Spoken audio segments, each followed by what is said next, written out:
Македонија останува посветена на заштита на стандардот на граѓаните и обезбедува краткорочна предвидливост, смета бизнис секторот.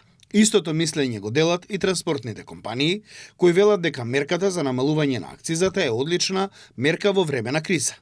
Македонија ќе остане со најниска цена на горивата, но и транспортерите ќе останат конкурентни, велат од таму. Веќе е мерка која што и на превозните трговски друштва им одговара, бидејќи ние како превозници ДДВ-то го враќавме. И секогаш, поради големите конкуренции, имаше периоди кога ДДВ-то, дали од нашата држава или од другите држави, не представуваше заработувачка. Бизнес секторот вели дека секоја владина мерка која е во интерес на стопанството е добра. Според нив владата досега добро се справува со кризата. Мерки кои може да покажат дека можеме да сметаме на владата да ни обезбедува стабилност, колку толку.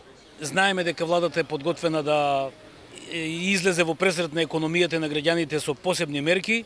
Сите очекуваат нормализација на цените, тоа е најважно во моментот, а понатаму да видиме како од оваа криза можеме да извлечеме стабилност и да обезбедиме една одржливост на пазарот. Транспортерите се задоволни што владата прифатила дел од нивните предлози, но тие бараат и продолжување на мерката за намалување на акцизата. Од владата бараме долгорочно да ни се овозможи со измена на законот за акцизи, да може за комерцијални цели, како што е по регулативата во Европска унија, да ни се враќа дел од платената акциза, еве да ги кажеме овие 4 динари, и со тоа ќе стекнеме можност да враќаме акциза и од другите држави каде што има слични закони.